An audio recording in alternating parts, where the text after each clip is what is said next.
अगस्त सितंबर के महीने में हरियाणा प्रदेश युवा कांग्रेस का विस्तार हो जाएगा। प्रदेश युवा कांग्रेस के अध्यक्ष दिव्यांशु बुद्धिराजा ने बताया कि कांग्रेस ने इंडियन राइजिंग टैलेंट का कार्यक्रम लॉन्च किया है और इसके माध्यम से युवाओं को कांग्रेस के साथ जोड़ा जाएगा।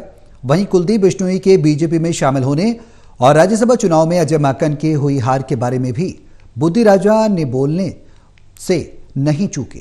कांग्रेस कैसे युवाओं को अपने साथ जोड़ेगी, इस बारे में खास बातचीत की हमारे संवाददाता अनिल कुमार ने हरियाणा युवा कांग्रेस के अध्यक्ष दिव्यांशु बुद्धिराजा से।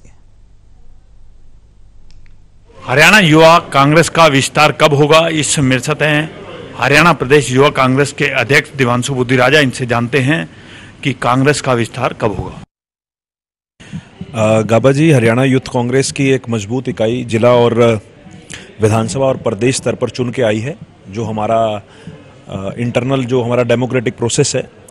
लेकिन उसके बावजूद हमारे जिले और विधानसभा की कार्यकारिणी को एक्सटेंड करने का, उस कार्यकारिणी का विस्तार करने का हमारा जो निर्णय हुआ है, उसके अंतर्गत हम अगस्त के महीने 30 तारीख तक हम अपने संगठन में ब्लॉक स्तर तक अपने पदाधिकारियों को जोड़ने का काम करेंगे और बहुत जल्दी सितंबर के पहले या दूसरे हफ्ते में एक बड़ी प्रदेश कार्यकारिणी चंडीगढ़ में बुलाकर हम सभी नवे साथियों को हमारी प्रदेश के नेतृत्व के साथ और हमारी युवा कांग्रेस के नेतृत्व के साथ उनके साथ बिठाकर एक अच्छे माहौल में, एक अच्छे प्रशिक्षण शिविर जैसे हमारा एक दिन का होगा, उस तरीके से नए साथियों को संगठन के साथ जोड़ा जाएगा और उन्हें नियुक्ति पत्र उसी शिविर के अंदर दिया जाएगा। देवांशु जी, एक विधायक जो हैं कुलदीप बिश्नोई, वो कांग्रेस को छोड़ गए हैं और उन्होंने अलविदा कह दिया है और भाजपा ज्वाइन कर ली है।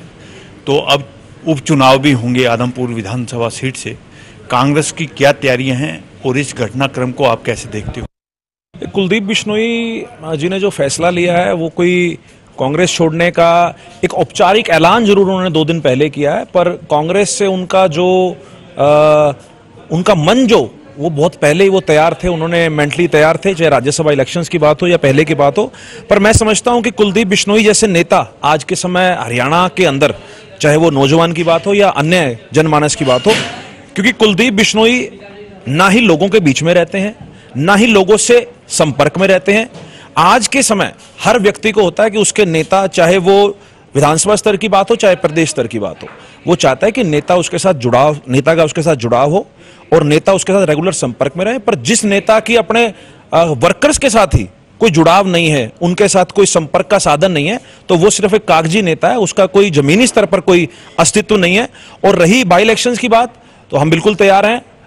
मैं कुलदीप बिश्नोई जी को और भाजपा को अपनी तरफ से शुभकामनाएं देता हूं, पर कांग्रेस पार्टी पूर्ण रूप से तैयार है। एक आम कार्यकर्ता को मुझे लगता है कि कांग्रेस शीर्ष नेतृत्व कुलदीप बिश्नोई के सामने उतारेगा और जिस प्रकार से बड़ौदा उपचुनाव में हमने भाजपा को पटकी दी थी, उसी प्रकार से आदमपुर उपचुनाव में मजबूत कैंडिडेट देकर पटकी देने का काम कांग्रेस पार्टी करेगी। देवांशु जी, कांग्रेस बार बार दावा करती है कि कांग्रेस एकजुट है। अगर एकजुट होती तो राज्यसभा चुनाव अजय माकन क्यों हार जाते?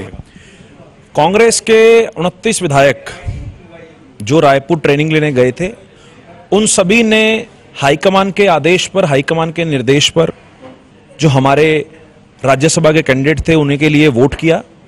कुलदीप बिश्नोई जी चूंकि पहले ही मन बना चुके थे बीजेपी को वोट देने का, तो उन्होंने बीजेपी को वोट दिया। और उसके अलावा जो एक वोट हमारा जो राज्यसभा चुनाव में खराब हुआ, जिसकी वजह से माकन साहब चुनाव हार गए, उसकी रिपोर्ट जो है वो प्रभारी हमारे जो कांग्रेस के नेता हैं, हमारी जो राष्ट्रीय अध्यक्षा हैं, उनके पास जो है जा चुका है और जरूरी उसके ऊपर एक्शन होना भी चाहिए ताकि पार्टी में एक डिसिप्लिन रहे।